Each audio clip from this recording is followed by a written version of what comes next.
Have you ever played a chord progression and something feels like it's missing and you're not sure what to add?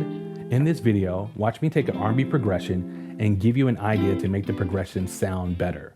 I'll start with level 1, which will be easy, and we'll go to level 5, which is more challenging.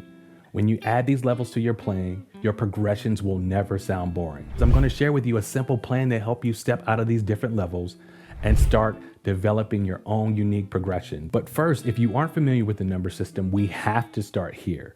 And if you're already familiar with the number system, go on ahead and go to the next section in this video. You'll find it below. Let's talk about the number system.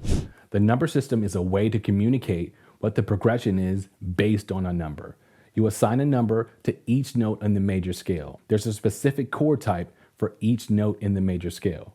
1 is major, 2 is minor, 3 is minor, 4 is major, 5 is major, 6 is a minor, and 7 in theory is diminished, but when we come to R&B, we're gonna make the 7 a minor as well.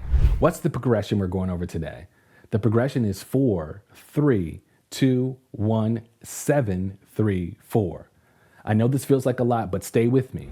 All right, so let's get into the level 1, which is the easiest level. We're just going to play the chords. So this progression is going to take place in the key of C. All right, so our first note in the progression is going to be an F. We're playing an F major 7 for our 4 chord, right? Our 3, we're playing an E minor 7. For our 2, we're playing a D minor 7. For our 1, we're playing a C major 7. For our 7, we're playing a B minor 11. For our 3, we're playing a 3. We're playing an E minor, but we're doing the Jimi Hendrix chord. We're not using, we're not using the E note. Now I'm going to move this B string note around. And then we're going to go back to our 4. Now the 4 chord that I'm playing is an inversion, right? It's a triad. So what I'm doing with my pinky, I'm playing the F, right? And with my pointer finger in the 5th fret, I'm just going to be playing the D in the G string. And sometimes we'll play the B string also in that fret. So 4, 3, 2, 1, and then 7, and then 3, and then 4.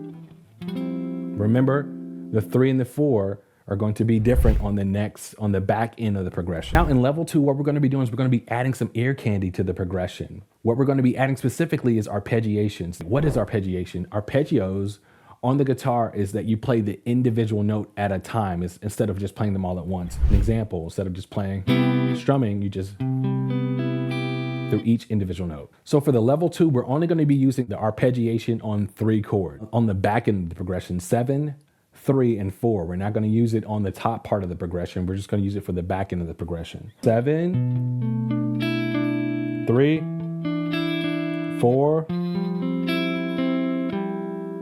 7. Let's keep looping that. 4.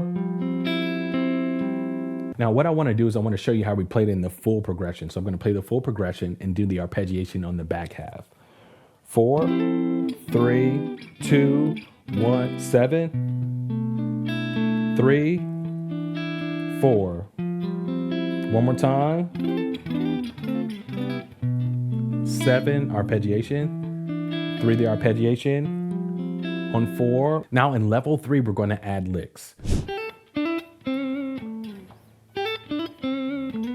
A lot of my licks, I like to have a sing-song vocal-like ability, so I don't just land on the note. Sometimes I may slur the note. I may do like a trill kind of in and out. Now this lick is going to come at the end of the progression because I'm going to use it in the place of some of the chords that are in the progression to kind of fill up the space tastefully, right? So if I'm playing the progression, 4, 3, 2, 1, 7, 3, 4, lick. Now the idea is that the lick is going to kind of take the place of the chords that I'm playing. So let me show you in context. 4, 3, 2, 1, 7, 3, 4. Let's do the lick.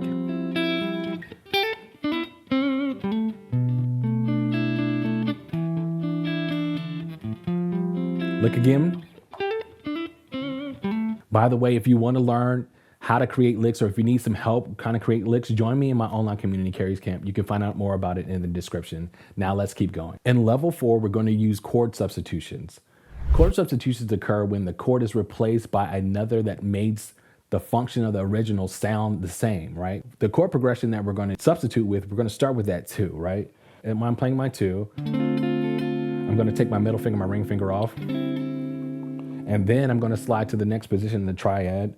My middle finger is going to be on D in the 8th fret. My pointer finger is going to be in the 7th fret on the D and G string.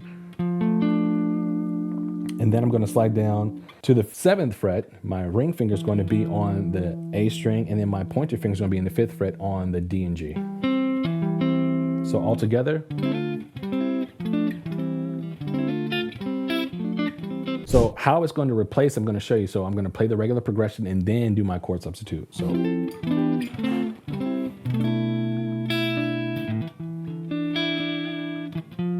substitute,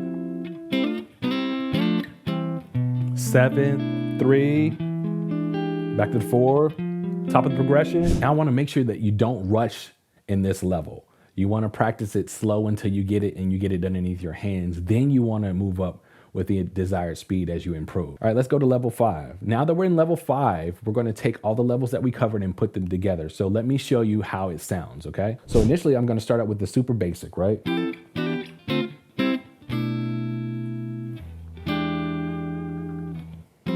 Let's start adding some more stuff.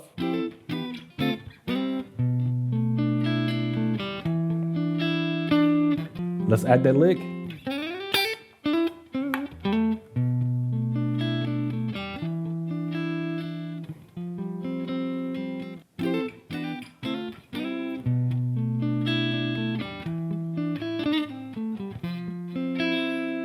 Now that you have a better idea of ways to make your progression stand out, you might be asking yourself, what's the process in expanding and developing my own chord progressions?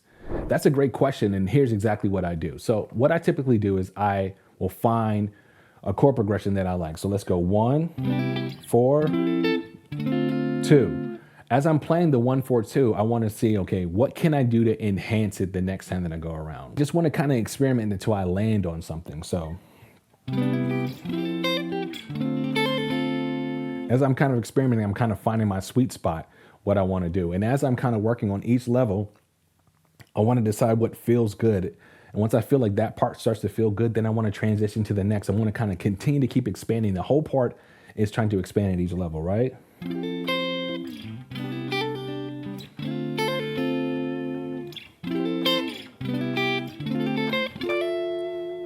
So I'm finding some cool ideas that I want to do. And then I want to just keep hovering in that space. I may want to find a metronome. I may want to use a backing track with just a drum loop in order to kind of keep me on task to make sure I'm staying within the same beat and it flows really well. I want to keep finding those sweet spots. And that's the more I can keep doing that, the better my development for my chord progressions will always be. So first, find the chord progression. Second, start to add like little nuances like hammer-ons, right? And then what we can start to do, once we do like hammer-ons, we might want to find a lick. Then we want to talk about progressing it. Like, do we want to do some substitutes? Do we want to do some different type of movements? That's what we want to kind of keep doing until we can find the sweet spot. Once we find it there, we want to keep massaging it and kind of keep polishing it until it sounds the way that we intend for it to sound. That's exactly what we do in this process. So I want you to continue to keep coming back to this and working on the levels that you need help with. This is one of the series that I have on chord progressions. Check out the other videos where I take other looks at other progressions and give you ways to make them sound good as well. It's going to be a lot of fun.